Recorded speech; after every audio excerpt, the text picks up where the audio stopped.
आगाज टाइम्स देख रहे हैं आप। मैं हूं आपके साथ पलक शर्मा। वक्त हो गया उत्तर प्रदेश की खबरों का। तो आइए रुक करते हैं प्रमुख खबरों की ओर, जहां पहली खबर सीतापुर से है।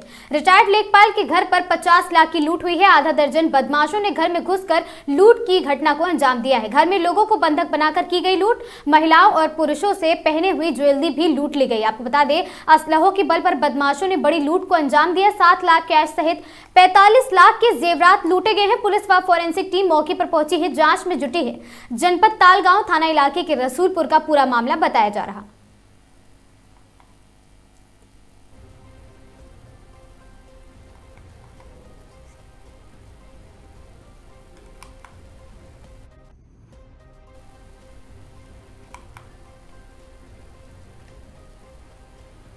खबर सीतापुर से है, जहां पर महिलाओं पुरुषों से पहनी हुई ज्वेलरी लूटी गई है। रिटायर्ड लेखपाल के घर पर 50 लाख की लूट की घटना को अंजाम दिया गया।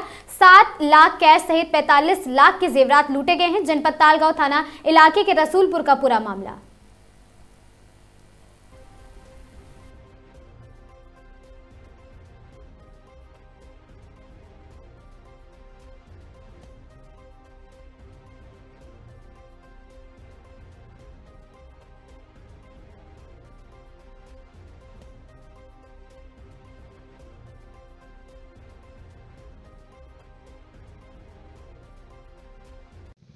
थाना तालगांव क्षेत्र में एक गांव पड़ता रसूलपुर।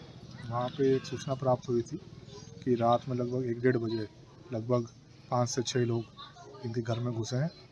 इनके ऊपर एक व्यक्ति द्वारा तमंचा लगा के इनके घर में सामान लिया गया है, जिसमें वादी के किसी परिवार को चोट नहीं आई है।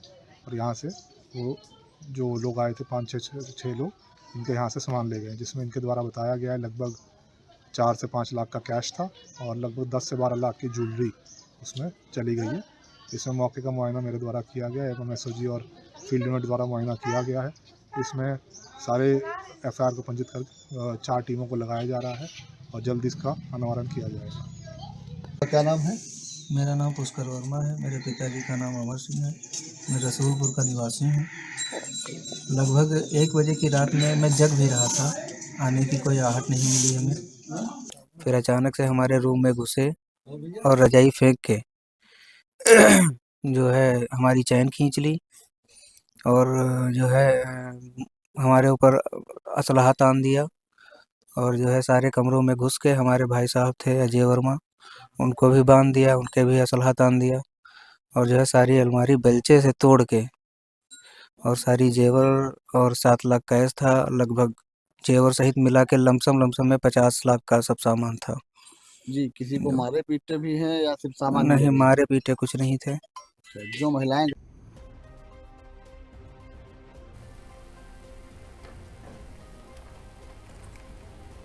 खबर बदायूं से है, जहां संदिग्ध परिस्थितियों में गांव के बाहर जंगल में पेड़ पर लटकता मिला किशोर का शव। किशोर घर पर कह के निकला था, मैं खेत पर कार्य करने के लिए जा रहा हूं। जब किशोर घर वापस नहीं लौटा तो परिजनों ने उसकी छानबीन शुरू की। छानबीन के दौरान गांव के निकट जंगल में पेड़ पर लटकता मिला शव। परिजनों ने पूरे मामले की जानकारी थाना जरीफ नगर पुलिस को दी है। सूचना पर पहुंची पुलिस ने सबको कब्जे में लेकर पोस्टमार्टम के लिए भेज दिया है। मृतक किशोर के परिजन षड्यंत्र के तहत हत्या की आशंका जता रहे हैं।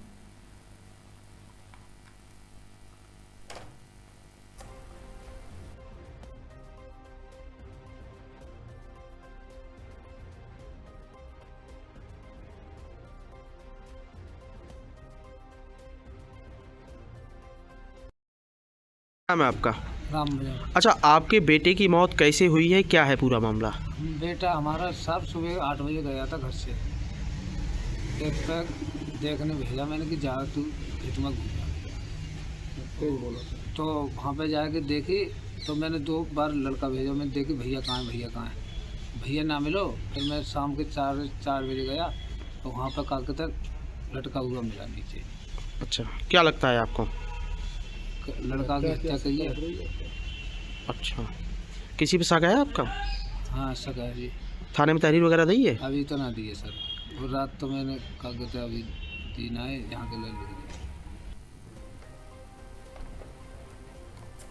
खबर बदायूं से है, जहां अमर ज्योति कंपनी को बंद हुए लगभग 4 महीने हो चुके हैं, लेकिन उसका जिन्न आज दोबारा बाहर निकल आया। आपको बता दें, सदर कोतवाली क्षेत्र के मथुरिया गेट के पास रहने वाले कार्तिक साहू, जो अमर ज्योति कंपनी में एजेंट का काम करते हैं, कबूलपुरा के रहने वाले 4-5 लोग जिनका अमर ज्योति पर 1 या फिर 2 लाख बकाया है, वह अपना पैसा लेने के लिए कार्तिक साहू के पास आए थे, लेकिन बहसबाजी में हाथापाई हो गई और हाथापाई देखते देखते खूनी संघर्ष में तब्दील हो गई। दोनों ओर से लगभग 50-50 लोग आगे आ गए और लड़ाई बढ़ते बढ़ते खूनी संघर्ष में तब्दील हो गई।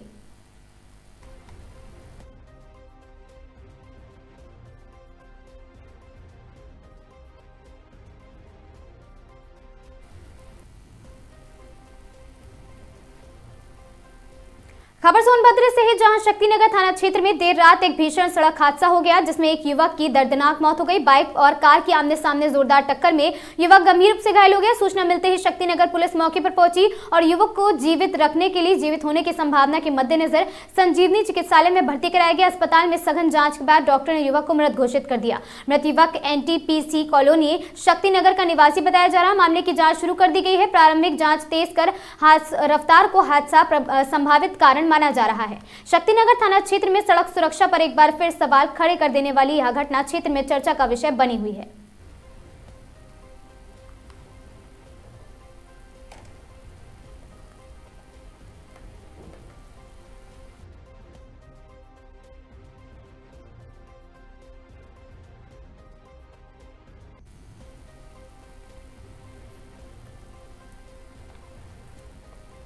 खबर कानपुर से है, जहां कानपुर के मसवानपुर में क्रिक मॉस्फेयर का शुभारंभ हो चुका है। आपको बता दें, जिसमें मात्र 600 रुपए प्रति घंटे की शुरुआत से अब बॉक्स क्रिकेट, योग और साथ ही फुटबॉल और साथ ही अन्य खेल का लाभ उठा सकते हैं। और साथ ही आपको बता दें, यहां पर ओनर प्रियंका जायसवाल ने बताया कि माता बबीता जायसवाल और पिता ओम प्रकाश जायसवाल के आशीर्वाद से क्रिक मॉस्फेयर का शुभारंभ किया गया है, जिसकी लोकेशन मसवानपुर चौराहा माता तालाब के सामने है और साथ ही केसा के बगल में है। प्रियंका जायसवाल ने बताया कि क्रिक मॉस्फेयर उनके भाई ऋतिक जायसवाल और ऋषि जायसवाल संचालित करेंगे। इसका ऑफिशियल उद्घाटन 1 महीने बाद होगा, लेकिन क्रिकेट, बॉक्सिंग और साथ ही इसकी शुरुआत पूरी तरह से हो चुकी है और साथ ही बुकिंग भी चल रही है। उन्होंने यह भी बताया है कि फिटनेस के लिए यहाँ का मैदान बहुत ही कुशलदायक है, जिसका एरिया 5500 स्क्वायर फीट है और साथ ही ऊंचाई 30 फीट है। साथ ही एस्ट्रो और टर्फ इंपोर्टेड व्रत विमान वहां पर स्थापित और साथ ही व्यवस्थित सिटिंग एरिया, कैफेटेरिया, वॉशरूम भी सुविधाजनक है वहां पर।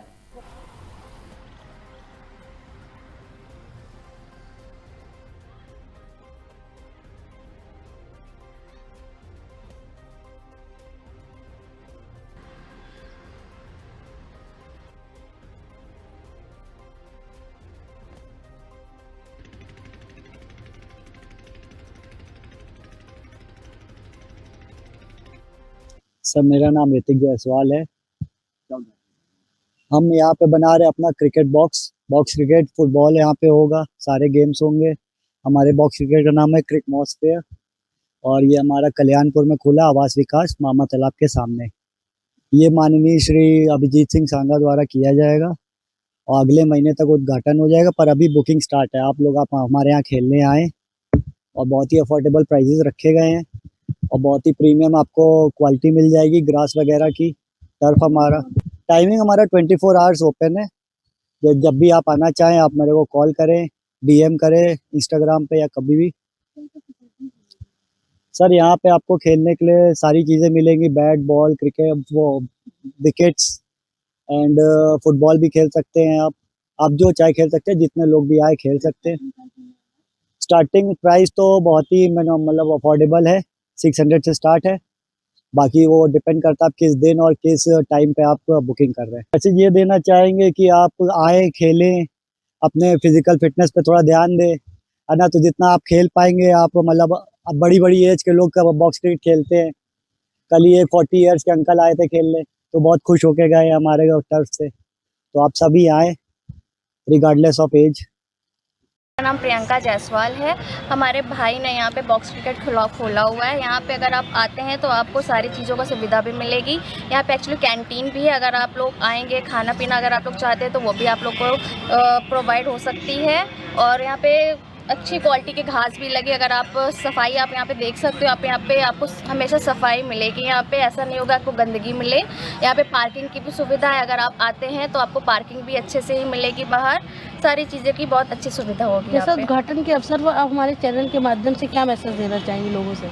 मैं तो बस यही बोलना चाहूँगी, भाई आप लोग आइए, आपको अच्छी यहाँ पे प्राइस भी कम में आपको मिलेगा। यहाँ पे गुमटी में भी खुला है, बाकी बहुत जगह खुला है, पर यहाँ पे बहुत अच्छे प्राइस में आपको मिलेगा। और यहाँ पे बड़ा भी काफ़ी है। बाकी आप लेंथ वाइज भी आप अगर देख सकते हो, बाकी क्रिकेट के हिसाब से यहाँ का मतलब वॉल भी बहुत लंबाई बहुत बड़ी है। यहाँ पे सारी चीज़ें आपको अच्छे से प्रोवाइड होगी और आपको खेलने में भी मज़ा आएगा।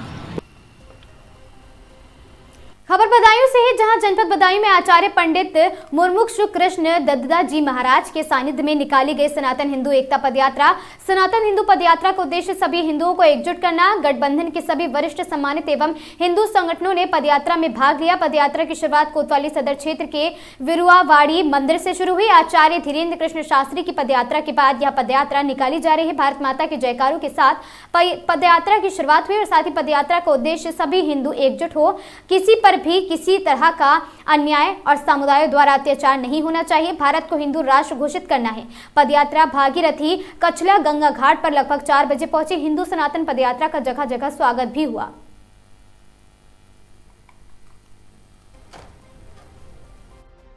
आज जो सनातन धर्म की पदयात्रा जो निकाली जा रही है बिरुआवाड़ी मंदिर से लेकर कचला तक, तो क्या उद्देश्य है इसका?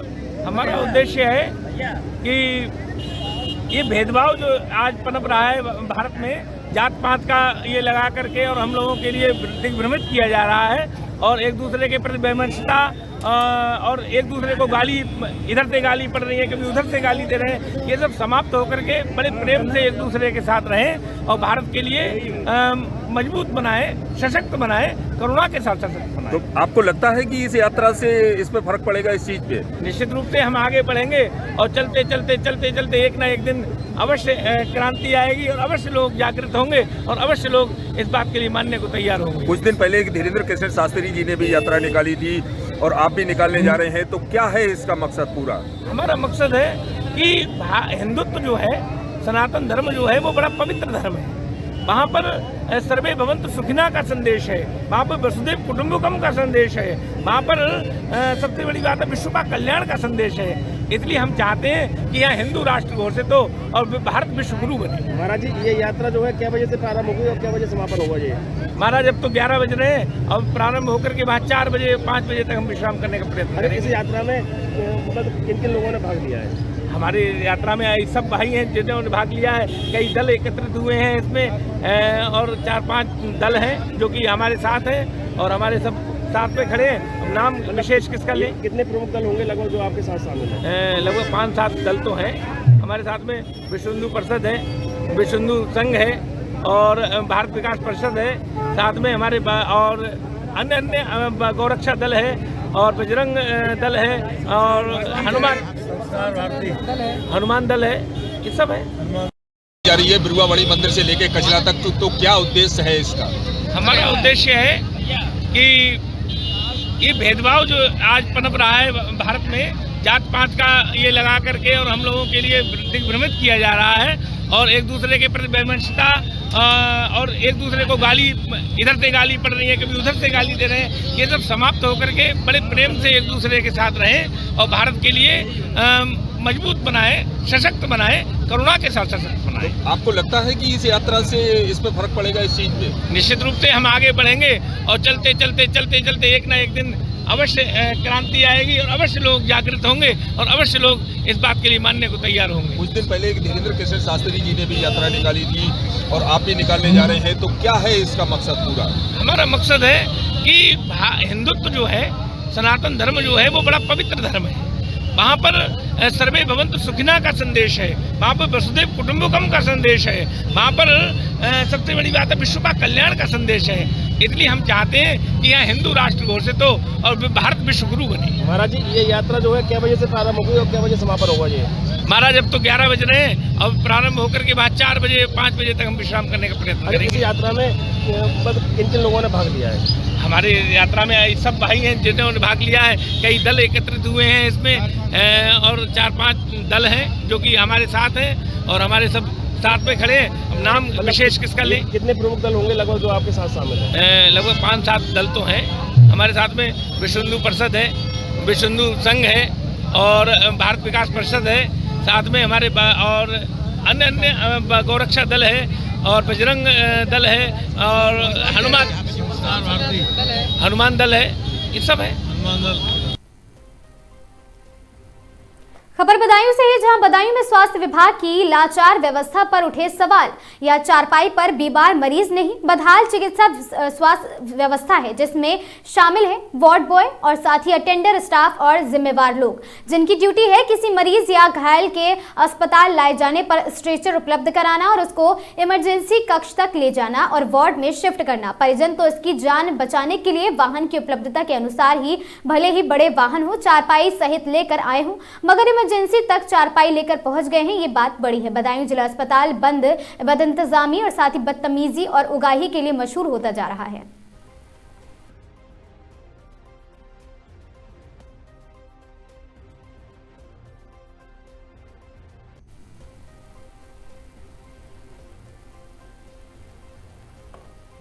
खबर श्रावस्ती से है, जहां श्रावस्ती में बुजुर्ग की संदिग्ध मौत से मामले में सनसनी फैल गई। सिरसिया थाना क्षेत्र के सुइया गांव में मामला हुआ है। व्यक्ति का शव मिला है। मृतक की पहचान आशा राम उर्फ सर्रा पुत्र होली के रूप में हुई है। सूचना मिलते ही पुलिस और एसएसबी मौके पर पहुंची। शव को कब्जे में लेकर पोस्टमार्टम के लिए भेजा गया। परिजनों का दावा है अत्यधिक शराब सेवन से बिगड़ी है हालत और मौत हो गई। बीती शाम सुइया गाँव में शराब पीने जाने की बात आई है सामने।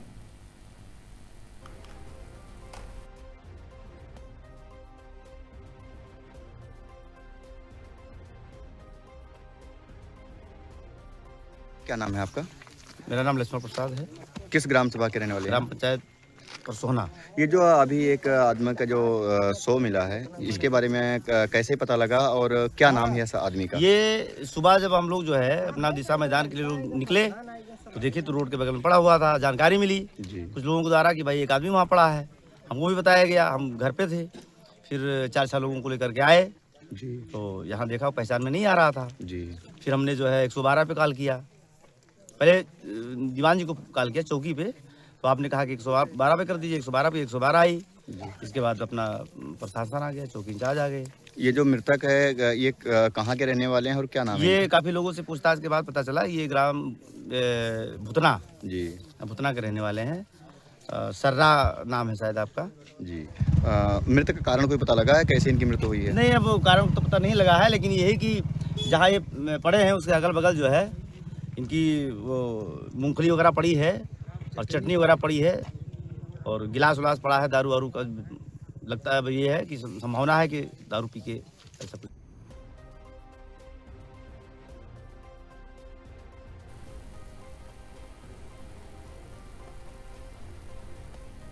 श्रावस्ती जिले में आवारा कुत्तों का आतंक लगातार जारी है। बीते 7 दिनों में दर्जनों लोग कुत्तों के हमले का शिकार हुए हैं। जिले के अलग अलग इलाकों में फैले कुत्तों का खौफ और साथ ही सिरसिया, इकोना, गिलौला और मल्हीपुर क्षेत्र में सबसे अधिक मामले सामने आए हैं। स्वास्थ्य विभाग अलर्ट है और सभी सीएचसी पर रेबीज इंजेक्शन उपलब्ध कराने। सीएमओ ने आमजन से आवारा कुत्तों से सतर्क रहने की अपील की है। किसी के काटने की घटना पर तुरंत नजदीकी स्वास्थ्य केंद्र पहुंचने की सलाह भी दी गई है। श्रावस्ती में सर इन दिनों लगातार कुत्तों का आतंक देखने को मिल रहा है। लगभग सर एक सप्ताह में कितने लोगों को कुत्तों ने काटा है और टीकाकरण कितने लोगों का हुआ? इस समय कुत्तों का प्रकोप थोड़ा बढ़ा हुआ है। तो अपने ज़िले में टोटल 588 लोगों को टीका लगा हुआ है कुत्ता काटने का। जिन लोगों को भी कुत्ते काट रहे हैं, कुत्ते का टीका हमारे यहाँ उपलब्ध है, सारे जगह लग रहा है। जिला अस्पताल में 67 लोगों को लगा है, गिलौला सीएचसी पे भी 67 लोगों को, सिरसिया में 120 लोगों को लगा है, भिनगा में 62, बघा सीएचसी पे 42, इकोना में 161 और मल्लीपुर में 69। सर लोगों से क्या अपील करेंगे, कुत्ते से कैसे क्या बचें? क्या हमारी अपील यही होगी कि कुत्तों से सावधान रहें आप। और ये जाड़े का सीजन है तो इसमें उनका ब्रीडिंग पीरियड भी चलता है, तो इस समय थोड़े वो अग्रेसिव होते हैं, तो उनसे बचने की ज़रूरत है। और जनरली होता ये है कोई भी जानवर जब तक आप उसको छेड़ेंगे नहीं वो अटैक नहीं करता है। जानवर की एक आदत होती है कि जब उसे लगेगा कि आप उसे मारेंगे तभी वो अटैक करता है, बशर्ते कि पागल ना हुआ हो। तो छेड़े ना, आप शांति से चले जाएं, उनके साथ मारपीट करेंगे तो निश्चित काटेंगे।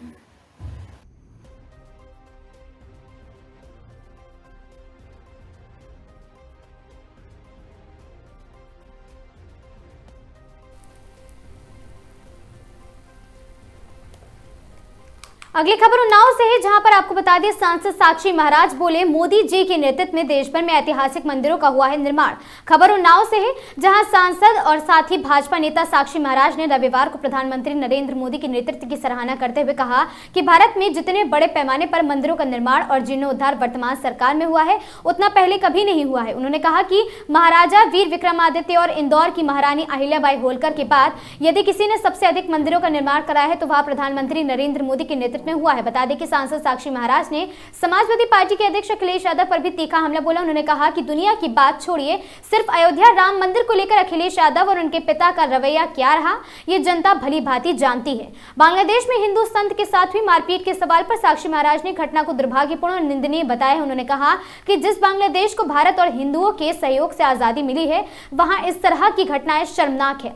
उन्होंने कहा कि उनका स्वयं गंगा तट पर आश्रम है और उन्हें वहां से लगातार सूचनाएं मिल रही हैं। उनके अनुसार माघ मेले की व्यवस्थाएं काफी चुस्त दुरुस्त हैं। हालांकि फैक्ट्रियों का गंदा पानी गंगा में जाने की शिकायत पर उन्होंने कहा कि इस मुद्दे को लेकर वे लगातार जिला स्तरीय बैठकों में उठाते रहते हैं और आगे भी उठाते रहेंगे। और जनसंख्या नियंत्रण कानून के सवाल पर साक्षी महाराज ने कहा कि यह कानून की समस्या और आवश्यकता है। उन्होंने कहा कि जमीन समिति होती है और साथ ही जनसंख्या लगातार बढ़ती जा रही है।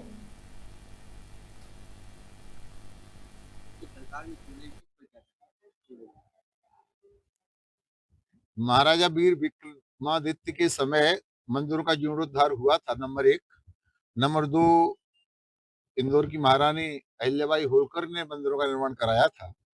उसके बाद हिंदुस्तान में उनसे 10 गुना मंदिरों का निर्माण अगर किसी ने कराया है तो भारत के यशस्वी प्रधानमंत्री मोदी जी के नेतृत्व में सारे देश में हुआ है। इसके लिए मोदी जी का हृदय से बहुत बहुत धन्यवाद करेंगे।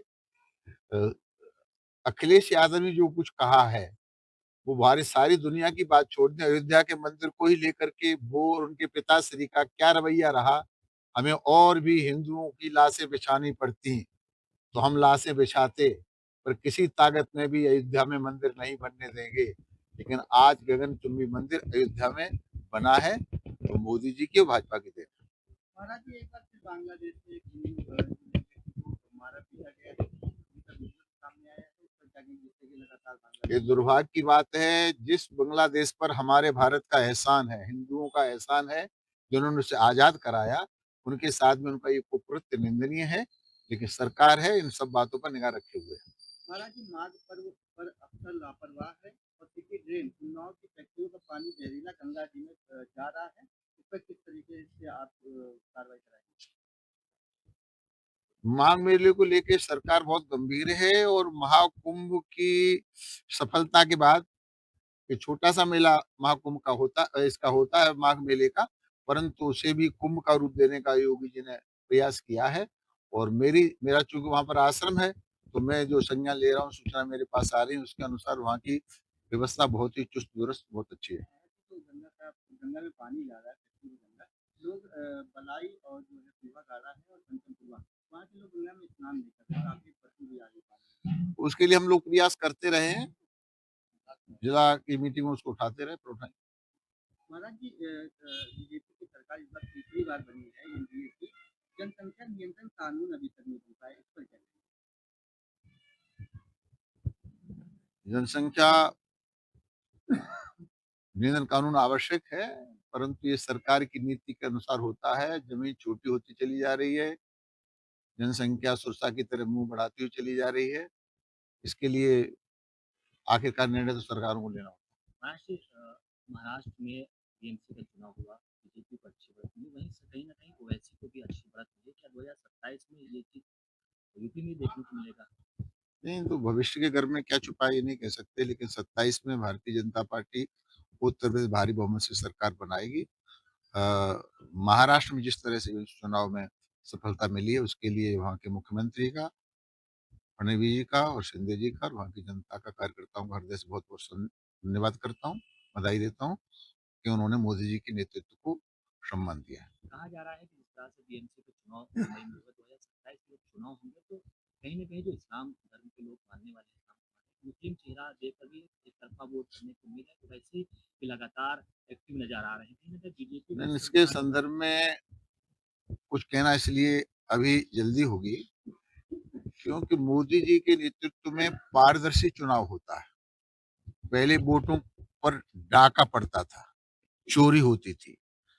अब जो परिणाम निकल करके आएगा, लेकिन इतना सुनिश्चित है कि उत्तर प्रदेश में 27 में भारतीय जनता पार्टी सरकार भारत बहुमत से बनेगी। चुनाव की अगर बात करें तो चुनाव में खनन माफिया बहुत एक्टिव दिख रहे हैं, लगातार खनन की शिकायतें आ रही हैं। क्या कुछ आपकी तरफ से कार्रवाई और क्या आपकी जांच? मैं जब से यहाँ सांसद बना हूँ, खनन माफियों के खिलाफ मैं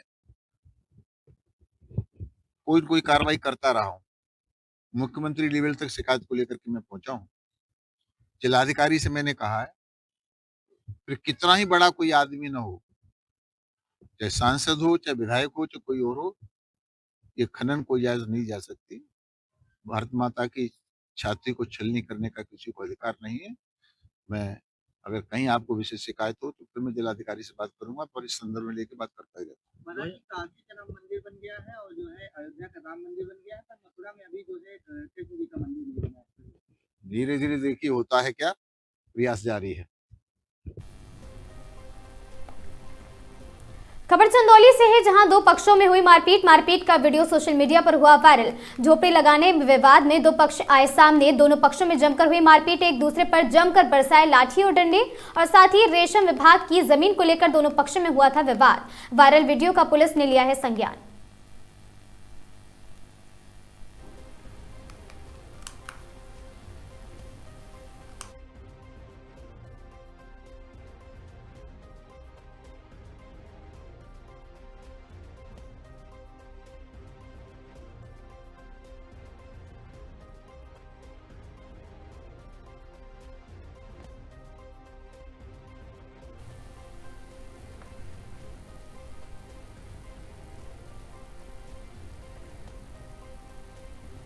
खबर संडीला से है, जहां लेखपाल कुशाग्र शुक्ला को पुलिस हिरासत से मुक्त किए जाने हेतु प्रार्थना पत्र एवं सभी कार्य बहिष्कार का उप जिलाधिकारी को सौंपा ज्ञापन। लेखपाल कुशाग्र शुक्ला को पुलिस हिरासत में लेकर जेल भेजने का आदेश पारित किया गया है। प्रकरण में अभी तक कोई भी ठोस साक्ष्य अथवा आरोप सिद्ध नहीं हुए हैं और साथ ही परिणाम स्वरूप तहसील के समस्त लेखपालों द्वारा आपातकालीन बैठक कर सर्वसम्मति से यह निर्णय लिया गया है। कुशाग्र शुक्ला को पुलिस हिरासत से मुक्त नहीं किया जाता है, तब तक तहसील स्तर पर समस्त लेखपालों द्वारा पूर्ण कार्य बहिष्कार किया जाता है। इस धरना प्रदर्शन में लेखपाल संघ के अध्यक्ष और अन्य पदाधिकारी भी शामिल हैं।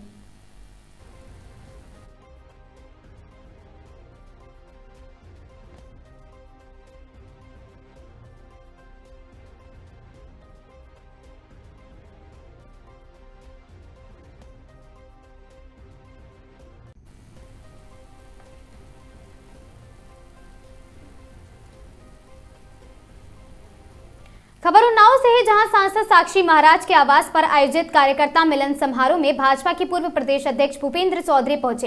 इस दौरान भाजपा कार्यकर्ताओं ने उनका जोरदार स्वागत किया। कार्यक्रम में भूपेंद्र चौधरी ने केंद्र और प्रदेश सरकार की उपलब्धियों को गिनाते हुए विपक्ष पर तीखा हमला बोला है। कार्यकर्ता मिलन समारोह को संबोधित करते हुए भाजपा के पूर्व प्रदेश अध्यक्ष भूपेंद्र चौधरी ने कहा कि भाजपा नरेंद्र मोदी और मुख्यमंत्री योगी आदित्यनाथ के नेतृत्व में देश और प्रदेश विकास की नई यात्रा पर आगे है। और साथ ही भूपेंद्र चौधरी ने वर्ष 2027 को लेकर कहा कि भारतीय जनता पार्टी सबका साथ, सबका विकास और सबका विश्वास के मूल मंत्र पर काम करती है, सामाजिक समरसता को लेकर आगे बढ़ रही है। बता दें कि उन्होंने उन्नाव सांसद साक्षी महाराज की सराहना करते हुए कहा कि पूरे जिले का नेतृत्व उनके हाथों में होना पार्टी के लिए सौभाग्य की बात है और साथ ही जो जीतता है उसे सभी को साथ लेकर देश और प्रदेश के विकास में भूमिका निभाना चाहिए। समाजवादी पार्टी पर हमला बोलते हुए उन्होंने कहा कि अखिलेश यादव खुद कंफ्यूज हो रहे हैं और जनता को भ्रमित करने की कोशिश करते रहते हैं। भूपेंद्र चौधरी ने कहा कि कभी बीमारू राज्य कहलाने वाला उत्तर प्रदेश आज योगी जी के नेतृत्व में देश की विकास यात्रा में अहम भूमिका निभा रहा है और महाराष्ट्र के बाद सबसे बड़ी जीडीपी वाला राज्य भी बन चुका है।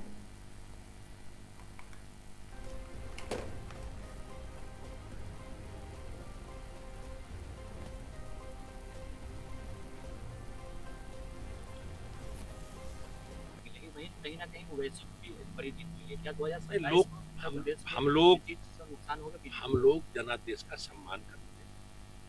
हम चुनाव जीते या हारे, हम लोग राजनीतिक दल के नाते, कार्यकर्ता आधारित कार्यकर्ता संगठन के नाते हम लोग अपने विषयों की समीक्षा करते हैं। हम लोग अगर कहीं परिणाम हमारी अपेक्षा के अनुसार नहीं आए तो हमने अपने साथ कार्यकर्ताओं के बैठ के उसकी समीक्षा की है। उन सब कारणों को समझ के आगे बढ़ने का काम किया है। इन लोगों का काम ये कि जब हारेंगे तो संवैधानिक संस्थाओं को दोष देंगे, इलेक्शन कमीशन को दोष देंगे। लोकतंत्र में जनादेश का सम्मान करना चाहिए और जो जीता है उन सब लोगों को अपनी सार्थक भूमिका इस प्रदेश के, देश के विकास में लगानी चाहिए। आज महाराज जी क्या कह रहे हैं कि जो एसआई अधिकारी हैं वो बहरे और अंधे। अब अखिलेश यादव खुद कंफ्यूज हैं, कभी भारतीय जनता पार्टी के वोट कटने की बात करते हैं। तो इस प्रकार का एजेंडा लोगों को भ्रमित करने का एजेंडा, इनके पास कोई पॉजिटिव एजेंडा है नहीं। ये किसी भी सार्थक विषय को समाज के बीच में रखना नहीं जानते। इनका एजेंडा केवल निगेटिव है। समाज को दुष्प्रचार करके किस प्रकार से भ्रमित किया जाए, ये इनका एजेंडा है। लेकिन इनके नकारात्मक विषयों को प्रदेश की जनता जानती है और इस प्रकार की बात करने वालों का, विषय रखने वालों का उत्तर प्रदेश की राजनीति में कोई स्थान बचा नहीं। वो कह रहे हैं महंगाई और बेरोजगारी से हट करके लोगों को जनता को समाजवादी पार्टी की सरकारों के समय आप 2012 से 17 तक इस प्रकार की अराजकता, गुंडागर्दी, बेईमानी, भ्रष्टाचार ये होता था और पूरा प्रदेश दंगाइयों के हवाले था और सरकारें दंगाइयों के साथ खड़ी रहती। आप 2017 से आज हम लोग 2025-26 में आ गए। तो एक बदलता हुआ उत्तर प्रदेश और महाराष्ट्र के बाद सबसे अधिक बड़ी जीडीपी वाला प्रदेश। पहले प्रदेश को कहा जाता था कि बीमारू राज्य है। उत्तर प्रदेश देश की विकास यात्रा में बाधक है। आज उत्तर प्रदेश देश की विकास यात्रा का योगी जी के नेतृत्व कर रहा है।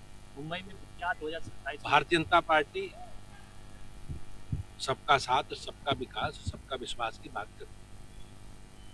हम सामाजिक समरसता की बात करते हैं। सबको साथ लेकर चलने का संकल्प माननीय प्रधानमंत्री जी का है और इस जिले का नेतृत्व हमारे लिए सौभाग्य की बात है कि साक्षी जी महाराज कर रहे हैं। निश्चित रूप से जो हमारा एजेंडा है, हमारे एजेंडे को हम सब लोग पूरा करें। भाजपा का आरोप लगा रहे हैं कि कभी इतने मंत्री नहीं चुने गए जितने भाजपा सरकार में। हमारी पार्टी हमेशा अपनी विरासत का सम्मान करती है। ये समाजवादी पार्टी का एक नेगेटिव एजेंडा है, लोगों को गुमराह करना और समाज में अनिश्चितता पैदा करना, और जिसमें वो जो आधुनिक संसाधन है उनका इस्तेमाल करते।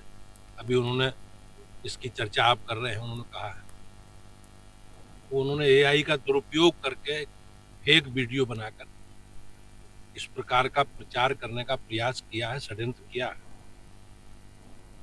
माननीय मुख्यमंत्री जी ने भी संज्ञान लिया है और इस प्रकार के तत्वों के खिलाफ सरकार निश्चित रूप से, इस प्रकार के भ्रम फैलाने वाले लोगों के खिलाफ सरकार कार्रवाई करेगी। खबर प्रतापगढ़ से, जहां घर से निकली किन्नरों पर हुआ हमला, लाठी डंडों व रॉड से बेरहमी से पीटा गया। 4 किन्नरों को हमलावर गाड़ी में जबरन ले गए और साथ ही किन्नर के 2 गुटों में क्षेत्र को लेकर विवाद और साथ ही अंजलि किन्नर समेत 2 दर्जन लोगों पर आरोप है और साथ ही मिसबा किन्नर ने मामले की शिकायत पुलिस से की है। नगर कोतवाली के जेल रोड के पास हुआ हमला।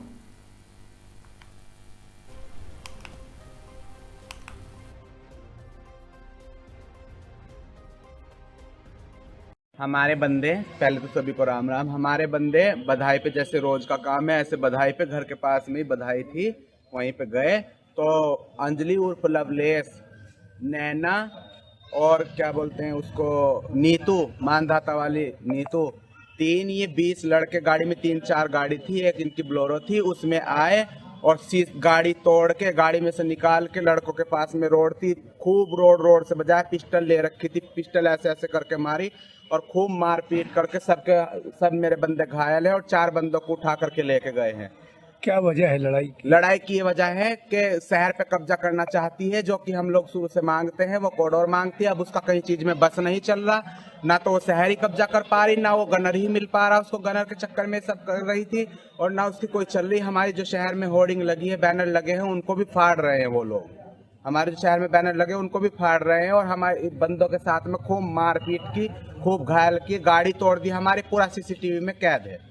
क्या मांग है आपकी? हमारी प्रशासन से यही मांग है कि हमें इंसाफ मिले, हमें इंसाफ दो, वरना आज हम यहाँ से बिल्कुल नहीं जाएंगे। हमें इंसाफ दो, ऐसे प्रशासन को गुमराह नहीं होना चाहिए। इतने दिन से हमारी एप्लीकेशन आई हुई, इतने दिन से हमारा सब कुछ आया, एक बार भी कोई ये नहीं देख रहा कि हाँ इस चीज पे कार्रवाई होनी चाहिए। कल के दिन कोई बड़ा कांड हो गया फिर क्या होगा? शहर का अनुशासन भंग होगा। हैं, हमारी यही मांग है कि जल्दी से जल्द उसको गिरफ्तार करना चाहिए, उसको उसके ऊपर कड़ी से कड़ी कार्रवाई होनी चाहिए। उसकी गुंडागर्दी पूरे शहर में घूम रही, 20-25 लड़के मेरे अब भी याद है, CCTV में है, अभी भी याद है। रोड, नीतू, नैना और अंजलि और उर्फ लवलेस, ये सब आकर के बंदों को बुरी तरह से मारा पीटा। सारे बंदे मेरे वहाँ बैठे, 4 बंदों को उठा के ले गए, उनका मर्डर करने की प्लानिंग थी, पूरी प्लानिंग के साथ में ये लोग आए थे यहाँ पे।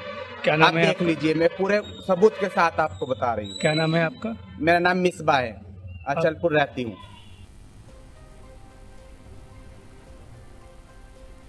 खबर श्रावस्ती से है, जहां 18 जनवरी 2026 रविवार को सभी बूथों पर और साथ ही आलेख्य मतदाता सूची का सार्वजनिक वाचन बूथ लेवल अधिकारी BLO पढ़कर सुनाएंगे। मतदाता सूची, मृतक, स्थानांतरित, अनुपस्थित व दोहरी प्रविष्टि वाले कटे नाम भी पढ़े जाएंगे। गणना प्रपत्र जमा न करने से कटे मतदाताओं के नाम भी होंगे शामिल। मतदाताओं से अपने बूथ पर पहुंचकर नाम जांचने की अपील की गई है, और नाम ना होने पर फॉर्म 6 भरकर BLO को दे ऑनलाइन और करे आवेदन।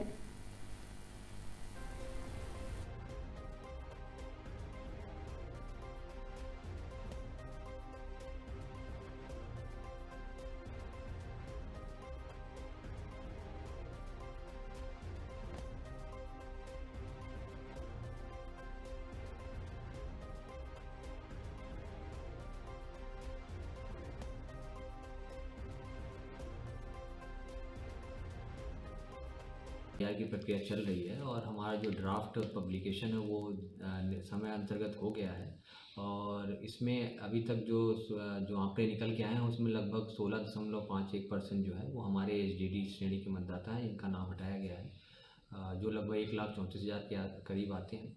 बाकी 60,000 के करीब हमारे नो मैप्ड मतदाता हैं, जिनके संबंध में आयोग के निर्देश के क्रम में हम लोग नोटिस जारी करते हुए अग्रिम कार्रवाई करेंगे। साथ ही साथ जो हमारे मतदाता हैं जो कि नए मतदाता हैं और जो अपना नाम मतदाता सूची में जुड़वाना चाहते हैं, वो फॉर्म 6 की प्राप्त करके अपने BLO से उसको भर के उसको दे सकते हैं, और ऑनलाइन भी वो अपना फॉर्म भर सकते हैं। तो सभी बूथों पे सभी BLO को ये निर्देशित किया गया और उनको पर्याप्त संख्या में फॉर्म उपलब्ध कराए गए हैं, जिससे कि वो नए मतदाता जो हमारे सूची में नहीं है उनका फॉर्म 6 भरवा के उनको जोड़ने की कार्रवाई की जा सके। इसके साथ ही साथ यदि मतदाता सूची में किसी के नाम में त्रुटि है या एड्रेस में त्रुटि है तो उसके संबंध में भी BLOs को और EROs को निर्देशित किया गया है कि फॉर्म 8 भरवा के उसमें संशोधन कराने की कार्रवाई करें। सर, जो पिछली SIR प्रक्रिया चल रही थी उसमें अगर किसी का नाम छूट गया या वो आदमी नहीं भर पाया फॉर्म, तो उसके लिए भी कोई आदेश? देखिए, जिनका नाम अभी मतदाता सूची में नहीं है उनको फॉर्म 6 भरते हुए अपना नाम मतदाता सूची में जुड़वाने की प्रक्रिया रहेगी, और उसमें जो आयोग के निर्देश हैं, जो BLO ऐप की व्यवस्था दी गई, उसके अंतर्गत हम लोग कार्रवाई करते हुए उनका नाम जोड़ने की। खबर महोबा से ही, जहां आगामी त्रिस्तरीय पंचायत चुनाव को लेकर भले ही अभी तक राज्य सरकार द्वारा आधिकारिक घोषणा नहीं की गई हो, लेकिन जनपद महोबा की जैतपुर जिला पंचायत सीट पर सियासी हलचल तेज हो गई दिखाई देने लगी। साथ ही आपको बता दें, प्रशांत सिंह कुशवाहा ने अपने सैकड़ों समर्थकों के साथ क्षेत्र के विभिन्न गाँव का दौरा किया है और ग्रामीणों से सीधा संवाद स्थापित करते हुए उनसे आशीर्वाद एवं समाधान मांगा है। और साथ ही उनके इस जनसंपर्क अभियान के दौरान ग्रामीणों में खासा उत्साह देखने को मिला है। जगह जगह लोगों ने उनका गर्मजोशी से स्वागत किया है, और कस्बे में पहुंचने पर प्रशांत सिंह कुशवाहा भी वहां पर पहुंचे हैं, उनका स्वागत किया गया।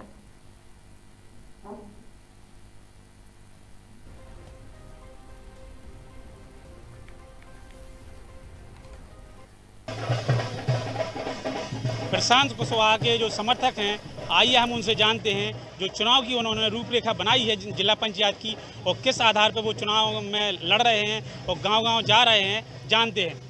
क्या नाम है आपका? जी सर, ओम प्रकाश कुशवाहा है, बेलाताल से। आपने जो भूमिका बनाई है चुनाव की, तो किस आधार पर भूमिका बनाई होगी चुनाव की? हम लोगों ने भूमिका इसलिए बनाई कि यहाँ अभी तक नया प्रत्याशी नहीं आया, नए उम्र का। हम लोग युवा चाहते हैं, इसलिए हम लोगों सब लोग उसको समर्थन करते हैं। जैसा कि आप देख रहे हैं कि ओम प्रकाश कुशवाहा जी ने बताया है कि इवा और जो जुलूस निकल रहा है तो पूरे जो भी हैं उसमें 90% इवा ही लड़के दिखाई दे रहे हैं और 10% बुजुर्ग लोग हैं, क्योंकि अगर बुजुर्ग नहीं है तो चुनाव नहीं हो पाता है। तो इसलिए माता पिता भी साथ में चल रहे हैं उनके। तो और समस्याएं कहीं गांव में आती हैं, कोई समस्या आती है तो मौके पर निस्तारण भी है, जो सिलसिला है समस्या है वो हो जाती है, कोई दिक्कत नहीं है। इनका कहना है कि भरसक प्रयास हम चुनाव में कर रहे हैं और जो भी समस्याएं गांव में आ रही हैं उनका निस्तारण शासन प्रशासन से करवाने की भरसक प्रयास कर रहे हैं।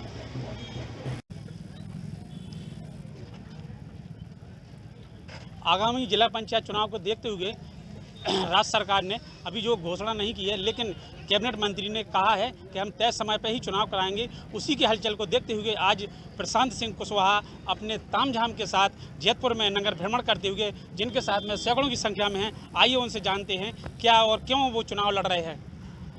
आपका नाम? नमस्कार भैया, मेरा नाम प्रशांत कुशवाहा है, प्रशांत कुशवाहा मंगरिया से। मैं इस बार जिला पंचायत क्षेत्र जैतपुर बेलताल से उम्मीदवार हूँ और जैसे ही मतलब सरकार की हलचल अपन को मिली है कि चुनाव आने वाले हैं, तो आज हम लोगों ने नगर भ्रमण के लिए यहाँ पे निकले हुए हैं जैतपुर बेलाताल में। और आप लोगों का जिस तरीके से सब लोगों का सहयोग आशीर्वाद मुझे प्राप्त हो रहा है, तो मुझे इसी मतलब लग रहा है कि मैं जीत के करीब हूँ, इसलिए मुझे सब लोगों का सपोर्ट, बहुत अच्छा समर्थन मिल रहा है। आपको क्षेत्र में काफ़ी समस्याएँ आ रही होंगी? नहीं, समस्याएँ तो कोई भी नहीं आ रही हैं जी। अभी तो सब लोगों का बहुत अच्छा सपोर्ट मिल रहा है, समर्थन मिल रहा है, तो मुझे कोई किसी प्रकार की समस्या नहीं आ रही। जैसा कि आप देख रहे हैं, प्रशांत सिंह कुशवाहा ने बताया है कि हमें क्षेत्र में जो भी समस्याएं आती हैं तो हम मौके पर ही उसका निस्तारण की भरसक प्रयास करते हैं और हमें जो बूढ़े बुजुर्गों का आशीर्वाद मिल रहा है गांव-गांव जाके उसको देखते हैं। गुलाब सिंह कुशवाहा, महोबा से, आगाज टाइम्स।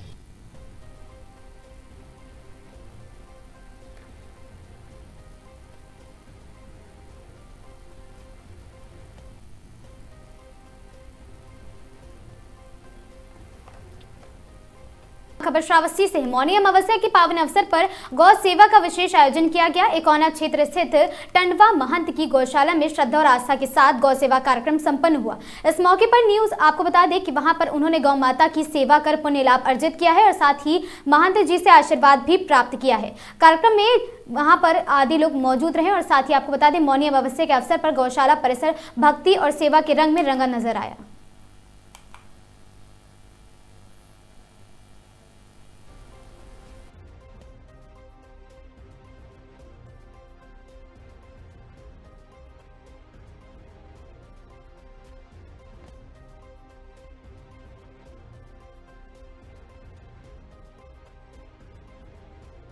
गौशाला पहुँचे हैं। आज मौनी अमावस्या का दिन है। कैसे आपके दिमाग में आया कि आज गौ सेवा करना चाहिए?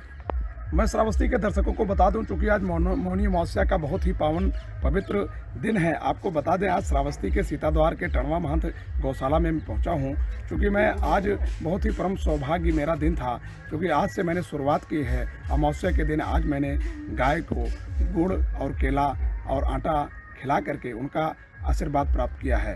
साथ में गौशाला में जितनी भी गाय थीं सभी से एक एक करके हमने सभी को गुड़ केला खिलाया है और सभी का आशीर्वाद प्राप्त किया है। मान्यता है कि गाय में सभी जितने भी 56 करोड़ के देवी देवता हैं सभी लोग विराजमान होते हैं, ऐसा लोगों का कहना है। इसलिए आज हम यहाँ पे अपने साथियों के साथ में पहुँचे हैं और यहाँ पे सभी को गुड़ केला और आटा खिला करके जो गायों के जो हमारी गौ माता थी उनका आशीर्वाद प्राप्त।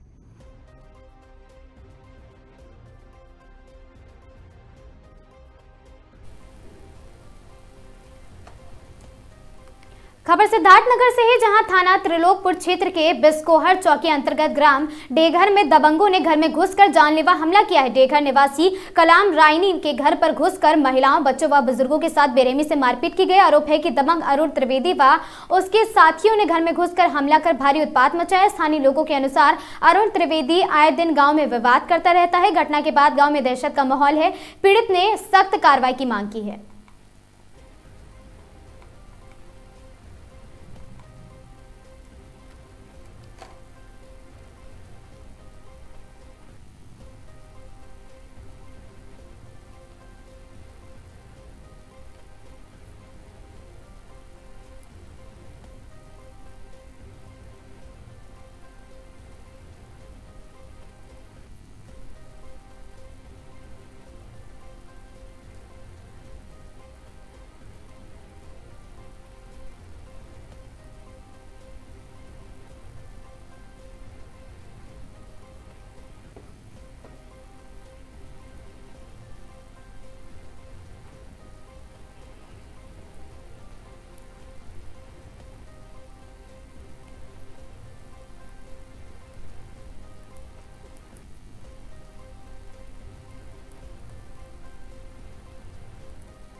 इटावा के इकदिल थाना क्षेत्र में मिट्टी के अवैध खनन के खिलाफ खनन विभाग ने सख्त रुख अपनाते हुए बड़ी कार्रवाई की है और साथ ही नगला पट क्षेत्र में खनन करते हुए एक ट्रैक्टर ट्रॉली को मौके पर पकड़ा गया है। कार्रवाई के दौरान पकड़े गए ट्रैक्टर पर खनन के नियमों और साथ ही उल्लंघन के तहत 25,000 का चालान कर ट्रैक्टर को थाने में खड़ा किया गया। खनन अधिकारी ब्रज बिहारी द्वारा की गई कार्रवाई क्षेत्र में सक्रिय मिट्टी खनन माफियाओं में हड़कंप मच गया है।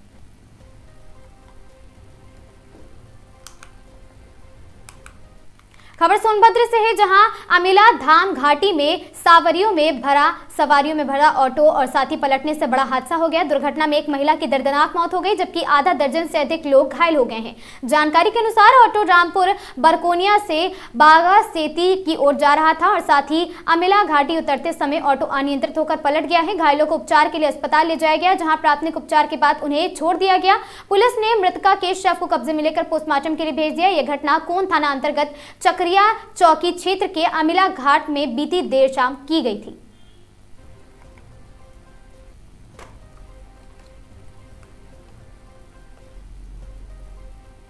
खबर शाहजहांपुर से है, जहां एक सकारात्मक और प्रेरणादायक खबर सामने आई है, जहां बाल दिवस के अवसर पर आयोजित प्रतियोगिता के विजेताओं को आज सम्मानित किया गया और साथ ही स्वयंसेवी संस्थान गुरुकुल सेवा ट्रस्ट द्वारा आयोजित इस कार्यक्रम में बच्चों के हुनर और साथ ही आत्मनिर्भरता को प्रोत्साहित किया गया। शाहजहांपुर में स्वयंसेवी संस्थान गुरुकुल सेवा ट्रस्ट की ओर से बाल दिवस के अवसर पर आयोजित मिनी मार्केट प्रतियोगिता का पुरस्कार वितरण किया गया है। आज आयोजित पुरस्कार वितरण कार्यक्रम में मुख्य अतिथि समाज सेवी डॉक्टर KP गुप्ता और साथ ही विशिष्ट अतिथि समाजसेवी संजय गुप्ता पाइप वाले मौजूद रहे। प्रतियोगिता में प्रथम स्थान प्राप्त करने वाले सत्यम, द्वितीय स्थान पर रोहित गुप्ता और साथ ही तृतीय स्थान पर कुणाल गुप्ता को प्रमाण पत्र देकर सम्मानित किया गया। मुख्य अतिथि KP गुप्ता ने कहा कि कुमार सागर द्वारा बच्चों के लिए किए जा रहे कार्य सराहनीय है। भविष्य में संस्थान को जो भी सहयोग संभव होगा हम अवश्य करेंगे। विशिष्ट अतिथि संजय गुप्ता पाइप वाले ने कहा कि बच्चों को लक्ष्य तय कर मेहनत करनी चाहिए। सही मार्गदर्शन से वे किसी भी प्रतियोगिता परीक्षा में सफलता पा सकते हैं। कार्यक्रम के अंत में संस्थान अध्यक्ष कुमार सागर ने सभी अतिथियों का आभार व्यक्त किया। बच्चों में आत्मविश्वास और स्वरोजगार की भावना जागरूक करने में दिशा में यह प्रयास सराहनीय है।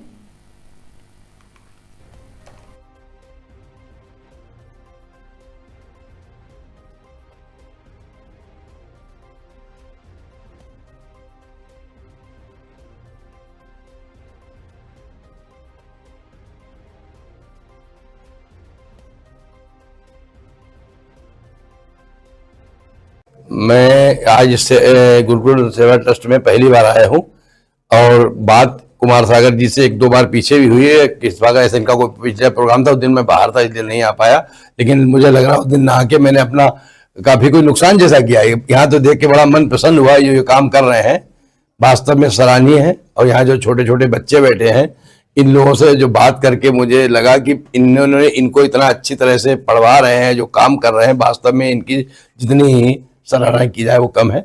और उम्मीद है कि इसी तरह हम सबके सहयोग से, ईश्वर की कृपा से ये इस कार्य को आगे बढ़ाते रहेंगे और खूब अच्छी तरह से बच्चों का भविष्य बनता रहेगा। कि कुमार सागर जी जो ये संस्था चला रहे हैं गुरुकुल सेवा ट्रस्ट, ये एक बहुत अच्छी संस्था है। क्योंकि जब अभी इसमें पिछले कार्यक्रम में मुझे बुलाया गया था बाल दिवस पर, तो मैं आया था, मैंने बच्चों का जो ज्ञान देखा और बच्चों का जो तरीका देखा, प्रतिभाएं इनकी देखी। इनकी प्रतिभाओं को देख करके मुझे ऐसा लगा कि मैं किसी यूनिवर्सिटी या बहुत जो अच्छी यूनिवर्सिटीज होती हैं वहां पे मैं देखता हूँ कि जिस प्रकार से बच्चों को शिक्षण और कलाओं के बारे में जो सिखाया जाता है, जिस तरीके से मैंने देखा, तो मुझे लगा कि बहुत अच्छी इन्हें शिक्षा दी गई है। तो मुझे उस दिन लगा कि ये पर्याप्त है। लेकिन जब मैं आज आया यहाँ पे मुख्य अतिथि के रूप में, तो मैंने बच्चों से बात की, बच्चों से बहुत सारे सवाल पूछे। तो बच्चों की उम्र देखते हुए मुझे लगा कि इनसे ज्यादा ज्ञान मेरे पास होना चाहिए। तो शायद बच्चों ने आज मुझे बहुत कुछ ज्ञान दे दिया। ज्ञान का अभाव मैंने अपने आप में पाया। जैसे कि एक बच्ची थी, बिटिया थी एक प्यारी सी, उससे मैंने पूछा कि बेटा ये बताइए कि धर्म का प्रचार प्रसार करना चाहिए या नहीं करना चाहिए। तो उस बिटिया का जवाब था कि धर्म का प्रचार प्रसार नहीं करना चाहिए। तो मैंने पूछा, बिटिया ये ऐसा आप क्यों बोल रही हो? तो उसने ये कहा, छोटी सी बच्ची ने, कि धर्म का प्रचार प्रसार करने से अहिंसा फैलती है। उसके बाद जो उसने कहा, तो वो शब्द मैं आपसे कहना नहीं चाहूंगा क्योंकि उम्र जो है उसकी छोटी और बात उसकी बहुत बड़ी थी। तो यहाँ पे मैं आया था ये मुख्य अतिथि बनकर, लेकिन यहाँ पे इन बच्चों ने मुझे बहुत कुछ सिखाया है। और कुमार सागर जी का बहुत बहुत धन्यवाद कि वो उन्होंने मुझे इस मौके पे बुला करके जो है जो सम्मान दिया है और जो मुझे सीखने को मिला है, ये मैं आजीवन इनका ऋणी रहूंगा जी। खबर श्रावस्ती से है, जहां क्षेत्र के सोनवा में अमावस्या के अवसर पर परंपरागत मेले का आयोजन किया गया। इस अमावस्या मेले में दूर दराज से भारी संख्या में श्रद्धालु और ग्रामीण पहुंचे हैं और जिससे पूरे क्षेत्र में उत्सव जैसा माहौल देखने को मिला। आपको बता दें कि सोनवा में लगने वाला अमावस्या मेला धार्मिक आस्था के साथ साथ ग्रामीण सांस्कृतिक का प्रमुख केंद्र माना जाता है। मेले में पाठ पूजा और दान पुण्य के साथ साथ खाने पीने और घरेलू सामानों की दुकानें भी लगती हैं। मेले में उमड़ी है भीड़, पूजा करते श्रद्धालु, दुकानों पर खरीदारी करते लोग। मेले में सुरक्षा व्यवस्था को लेकर प्रशासन पूरी तरह मुस्तैद नजर आया। जगह जगह पुलिस बल तैनात रहा, पुलिस बल की तैनाती रही। कुल मिलाकर श्रावस्ती के गिलौला सोनवा में लगा अमावस्या मेला शांतिपूर्ण और सफल रहा, जहां श्रद्धालुओं ने आस्था के साथ मेले का आनंद लिया है।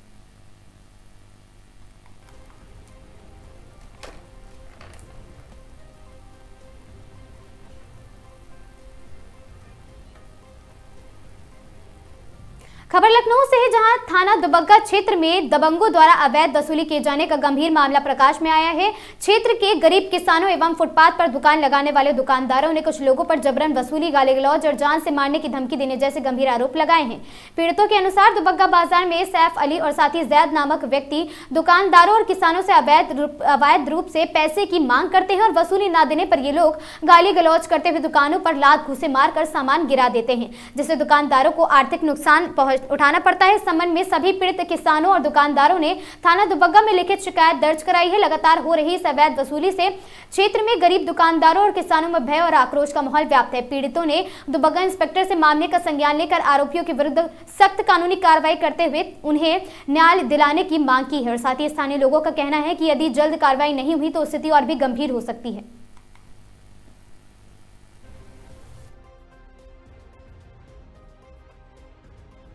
देते हैं सब्जी अब्जी। कौन है, क्या नाम है उनका? नाम जायद।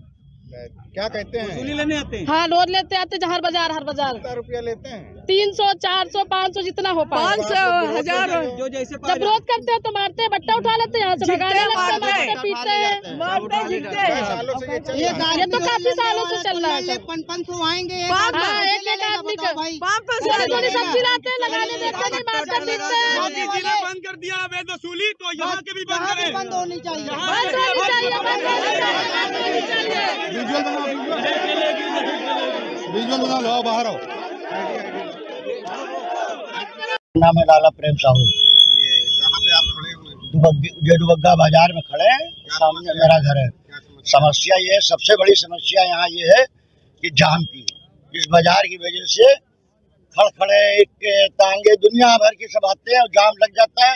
हमारे गांव का पड़ोस का एक आदमी निवल गौतम खत्म हो गया, सड़क पार कर रहा था दिन में। सबसे बड़ी समस्या वो बाजार की वजह से और अवैध वसूली। सबसे बड़ी चीज गरीब किसान आते हैं आसपास के। बाजार कौन लगाता है, किसके संरक्षण में लगती है बाजार? भाई बाजार तो शुरुआत तो लगवाते हैं इश्तियाक मियां, उनके जमाने से लगती चली आ रही है। दिक्कत क्या है यहाँ पे? जैद दिक्कत क्या है, अवैध वसूली हो रही है गरीब किसानों के साथ। कर रहा है जैद है, उनके भाई हैं। रजिस्टर्ड है कोई? नहीं, कोई रजिस्टर्ड नहीं, ना कोई लिखित में। महिलाओं से छेड़खानी किया करते हैं बाजार में। ये भूमि किसकी है जहाँ पे बाजार लगती है? ये इश्तियाक मियां की कही जाती है, लेकिन ये ओमकालेश्वर मंदिर से इस जगह को जाना जाता है। ये जो गाड़ियों में टोकन लगा रहे हैं, ये सब अवैध है, रजिस्टर्ड है? नहीं, कुछ नहीं, सब दादागिरी है, गुंडा लग रहे हैं, ये सब अवैध है। तो आप प्रशासन से क्या मदद चाहते हैं कि सबसे बड़ी ये जाम की समस्या खत्म होगी यहाँ की। हम लोगों को सड़क पार करके आना जाना पड़ता है, हमारी घर की औरतें हैं, लड़के हैं, एक्सीडेंट, अवैध वसूली।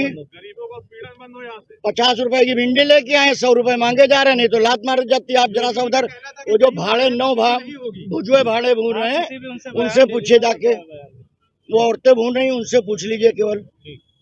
क्या समस्या है? समस्या भैया कुछ चुंगी ली जाती है। कौन लेता है? जायद, मोहम्मद जायद। कोई रसीद देते हैं? नहीं, कोई रसीद नहीं, कोई कुछ नहीं मिलता है। 200 रुपए, 200, 250 हर बाजार हमने दिया है, तब हम क्या कहते हैं वो?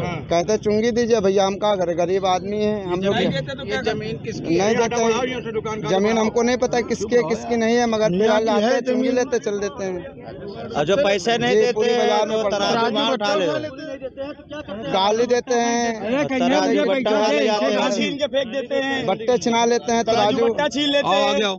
समझिए भैया, क्या नाम भैया आपका? जिशान। क्या हुआ आपके साथ, क्या दिक्कत? दुकान भैया लगती है यहाँ, अवैध वसूली ली जाती है। 200 लाओ 300 लाओ, थोड़ा सौदा गिरा पड़ा मंडी से हम लोग बैठो के लाते बेचने के लिए। यहाँ गरीब इंसान 2-4 लोग आते हैं, हमारे लौंडे बेचते हैं। 300 दो, 200 दो, अरे कहाँ तक दे, कब तक गुंडा टैक्स दे भाई? बाजार के जो आते हैं वो वसूली करने अकराम होते हैं, 2-3-4 लोग उनके ना साथ में टहला करते हैं भाई। शिकायत आपने किसी आला अधिकारी से की? नहीं भैया, किसी से नहीं की। अभी हम लोग अपने अपने जो हमारे चाचा लोग हैं, इन लोगों से हमने शिकायत करी तो इन लोगों ने आज कदम उठाया यहाँ पे। क्षेत्रीय पुलिस से क्या कहना चाहते हैं? क्षेत्रीय पुलिस से यही कहना चाहते हैं कि हमारी बाजार है, ये आपकी जमीन है। अगर ये आप अगर इतना अवैध वसूली करोगे तो हम गरीब इंसान कमाएंगे क्या, घर पे क्या देंगे और क्या अपना हम पहनेंगे, क्या खाएंगे? इसका विरोध आज किया है, तो इसीलिए किया है विरोध कि हमको इंसान मिले। अब आज यहाँ पे भैया जो वसूली अवैध चल रही है, इसकी अवैध वसूली नहीं की जाएगी। अब बिल्कुल दिया है जी, दी गई है।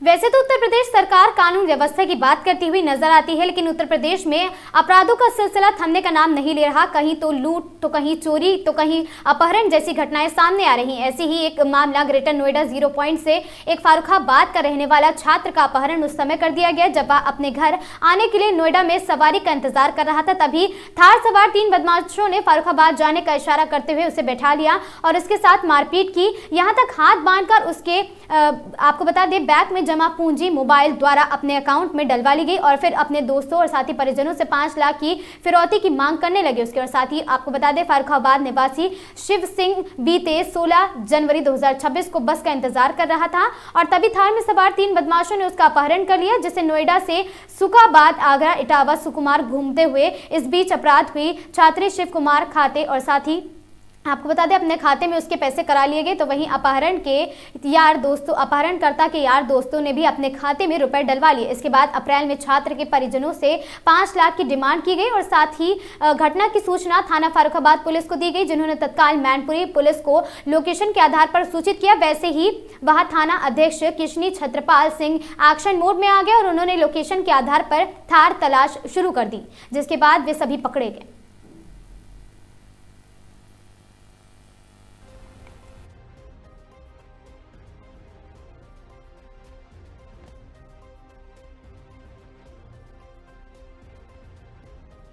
अब्दुल रहमान खान के नाम का एक व्यक्ति और उसके साथी को गिरफ्तार किया है मुठभेड़ के दौरान। क्या ये पूरा प्रकरण था और किस तरीके से इसका खुलासा किया गया? देखिए 16 जनवरी की रात में नोएडा में एक 0 पॉइंट है, वहाँ से एक व्यक्ति जो शिव नाम के हैं वो अपनी गाड़ी का इंतजार कर रहे थे। तभी वहाँ एक थार गाड़ी आई जिसमें 2 लोग बैठे हुए थे और एक व्यक्ति इनसे पहले ही इनसे संपर्क में वहाँ आके खड़ा हो गया था, इनसे बातचीत करी। उन्होंने जब बताया कि भाई मैं फर्रुखाबाद जा रहा हूँ तो उनको अपनी बातों में लेकर उन्होंने इसको उस थार गाड़ी में बैठाया। गाड़ी में बैठाने के बाद जाके लगभग उसको कई जगहों पे घुमाते रहे रात भर। इस जो शिव है इनसे पैसे की इन्होंने डिमांड की, लगभग 5 लाख रुपए की इनसे डिमांड करी थी, जिसमें इन्होंने अपने कई साथियों के साथ और जो भी अपने पैसा था इनके खुद के अकाउंट में जो पैसे थे इन्होंने उनको लगभग 1,36,000 रुपये उन्होंने दिए। इसी दौरान उन्होंने और भी पैसों की डिमांड करी। इनको लेते हुए सिकोहाबाद, आगरा को रात भर और दिन में इसको घूमते रहे। लगभग शाम के समय ये किसनी थाना क्षेत्र में थे और तभी जो इंस्पेक्टर हैं थाना किसनी के, उनको एक सूचना प्राप्त हुई थी कि इस तरीके से एक अपहरण हुआ है, जिसको देखते हुए उन्होंने एक चेकिंग अपने शुरू करी। और चेकिंग के दौरान जब ये गाड़ी आते हुए थार दिखी तब उस पर पुलिस के साथ मुठभेड़ हुआ। उसमें अभियुक्तों की तरफ से फायरिंग की गई, जिसमें हमारी तरफ से भी जो फायरिंग की गई तो फायरिंग से उनके गाड़ी के थार गाड़ी में टायर में पंचर भी हुआ। साथ ही साथ उसमें जो 2 अभियुक्त थे उनको खींच के निकाला इंस्पेक्टर और उनकी टीम ने, और जो शिव थे उनको भी उसमें से बरामद किया। गाड़ी क्योंकि पंचर हो गई थी तो बहुत ज़्यादा दूर तक चल नहीं पाई, उसमें गाड़ी भी पुलिस के द्वारा रिकवरी कर ली गई है। उसमें अभी जो एक व्यक्ति था जो गाड़ी चला रहे थे वो अभी फरार चल रहा है। ये लगभग 3 लोगों का जो गैंग था जिन्होंने इस घटना को अंजाम दिया था, जिन्होंने फिरौती के पैसों के लिए अपहरण किया था। और समय रहते हुए पुलिस ने जिस तरीके से इसमें एक दूसरे की पुलिस ने सहयोग किया और पुलिस ने जितनी फास्ट स्पीड से इस केस में एक्टिव होके इस केस को जो सॉल्व किया, उसी से जो शिव है उनको समय रहते हुए बचा पाया और 2 लोगों की इसमें गिरफ्तारी हुई है। तीसरी की गिरफ्तारी के लिए पुलिस हमारी अभी और इसमें आगे जांच कर रही है। सर आरोपी फ्रेशर है या पहले भी कोई उनका प्रयास है? देखिए अभी तक की जो जांच में जो 2 व्यक्ति हमने पकड़े हैं उनके पास अभी कोई अपराध नहीं मतलब पहले कभी पंजीकृत हुआ है और इसमें जो काम पुलिस ने किया है इसीलिए पुलिस के लिए जो 10,000 रुपये का हम लोग इनाम जो है उनको घोषित करते हैं इस अच्छे काम के लिए। नाम शिव सिंह है। अच्छा शिव सिंह क्या करते हो? मैं GNIOT में ग्रेटर नोएडा में BBA+ MBA इंटीग्रेटेड कोर्स कर रहा हूँ। यानी छात्र हो? यस। अच्छा तुम्हारा अपहरण हुआ था, जानकारी मिली है, कैसे क्या हुआ था? मैं 16 तारीख को रात में मेरा उस दिन बाय एंड हुआ था कॉलेज से, तो मैं घर जा रहा था। घर आने के लिए 0 पॉइंट से मैंने बस का इंतजार कर रहा था जो कि DS चौहान की बस आती है हमारे फर्रुखाबाद के लिए डायरेक्ट। मैंने उनसे कांटेक्ट करा हुआ था, वो ठीक 12 बजे आने का वो भैया ने बोला हुआ था जो कि कंडक्टर है, उन्होंने बोला ठीक 12 बजे तक आ जाएंगे। तो मैं और मेरा रूममेट भरतपाल हम लोग वहाँ पर वेट कर रहे हुए थे 0 पॉइंट पर खड़े हुए। तभी एक बंदा आया रहमान खान नाम का, उसने मेरे से बोला कि भाई आप कहाँ जाओगे? मैंने बोला मैं फर्रुखाबाद जाऊंगा। तो उसने बोला मैं भी जाऊंगा फर्रुखाबाद। तो मैंने उससे बोला कि चलो ठीक है साथ में वेट कर लो, बस आ रही है। तो उसने बोला ठीक है वेट करते। फिर उसमें तभी एक बंदा आया थोड़ी देर बाद थोड़े आगे से, जिसका नाम था लल्ला भैया करके, हाफ टी शर्ट में आया हुआ था।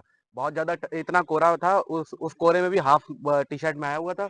कोहरा इतना था कि जितने दूरी पे आप लोग मेरे से खड़े उतनी दूरी का भी बंदा नहीं दिखाई देगा। तो उस बंदे ने मेरे को बोला कि चलो मेरी वहां पर स्लीपर बस खड़ी हुई थोड़े आगे पे ही, क्योंकि दिखाई नहीं कुछ दे रहा, तो हम लोग चल दिए उसके पीछे पीछे स्लीपर बस के नाम से। फिर उसने बोला कि स्लीपर बस चली गई, मेरे पास ये कार है, मैं भी फर्रुखाबाद का ही रहने वाला हूँ, मैं भी चल रहा हूँ तुम्हारे साथ में। तो उसने बोला इसी बस में चले चलो, ठंड है बहुत, बेफालतू में क्यों ही वेट करोगे। तो जैसे ही मैं गेट के अंदर बैठा उसने गाड़ी खोली अपनी थार, और मैं गेट के अंदर बैठा। तो मेरा जो रूममेट था उसने मेरे को वहां पर बैग रखा, लेकिन रूममेट मेरा एकदम मेरे को इशारा करा कि रहने दो मत चलो, क्योंकि उसको स्मेल आ रही थी कि ये लोग मतलब ड्रिंक वगैरह करे हुए हैं। तो मैं उतरने की कोशिश करा, तब तक उसने एकदम गेट पूरा लॉक कर लिया, पूरी गाड़ी लॉक करी। पूरी गाड़ी लॉक करने के बाद ही जैसे ही मैंने अपने हाथ पैर चलाए कि मैं बाहर निकलना चाहता हूँ गाड़ी से, तो उसने मेरे से बोला कि मेरा फोन लिया। मैंने भरतपाल को 11:46 पे कॉल करा हुआ, लेकिन उसने मतलब नहीं उठा पाया। लेकिन जब उसने बहुत कॉल करी तो इन लोगों ने मेरा फोन ले लिया और सिम निकाल ली सिक्योर आवाज जाके, और मेरे को कंटिन्यूअसली मारना चालू कर दिया। आपको अपहरण कर लिया था? जी। फिर मेरे को आपसे कोई आपके परिवारियों से कोई फिरौती वगैरह की? जी। वो बहुत देर बाद करी थी। पहले इन्होंने मेरे को बट से मारा था, बंदूक की बट से, और चाकू से मारा। ये मेरे चाकू ये उंगली तमंचा था या बंदूक? सर देसी सा था, यहाँ पर सर में मारा हुआ था। फिर मेरे फ्रेंड के मेरे व्हाट्सएप खोल के सारे दोस्तों के पास मेरे कॉल करा हुआ, मेरे को यहाँ पर चाकू से रख के और सबसे पैसे की डिमांड करी। जिसके पास जितना भी था सबने मतलब मेरे नाम से भेजा हुआ कि मेरा एक्सीडेंट हो गया है, या फिर मेरा मतलब मेरे को बहुत ज्यादा इंपॉर्टेंट काम है कुछ भी। तो परिवार वालों से भी कुछ? परिवार वालों से सुबह 10 बजे के बाद से मांगना चालू करा था। परिवार वालों से मेरे व्हाट्सएप पे सारी हिस्ट्री है। कुछ 1,36,000 रुपए जब मेरे परिवार वालों ने दे दिया था, उसके बाद उन्होंने मेरे से बोला कि अब तू मेरा भाई है, तू मेरा पार्टनर बन जा, ऐसे करके। फिर उन्होंने मेरे को यहाँ पर किसनी चौराहे पे उतारा मेरे को, और बोला चल तेरे को कुछ खिलाकर लेकर आ रहा हूँ। जब मैंने ये मौका देखा, फिर मैं वहाँ यही मौका देख के मैं वहाँ मिठाई की दुकान पर भागा, और वहाँ पर एक अनुज त्रिवेदी नाम के अंकल थे, उनके पास में गया। उन्होंने मेरी बहुत हेल्प करी। उन्होंने तुरंत थाना में कॉल करा और मेरे को पुलिस वाले अंकल आए, उन्होंने अपनी कार में बैठाला और फिर मेरे को वहाँ पर ले गया। तब मैं जाकर सेफ हुआ, फिर मेरे घर वालों से कॉन्टेक्ट हुआ। उत्तर प्रदेश की इन खबरों में आज के लिए बस इतना ही। ऐसी खबरों से लगातार जुड़े रहने के लिए बने रहें हमारे साथ और देखते रहें आगाज टाइम्स।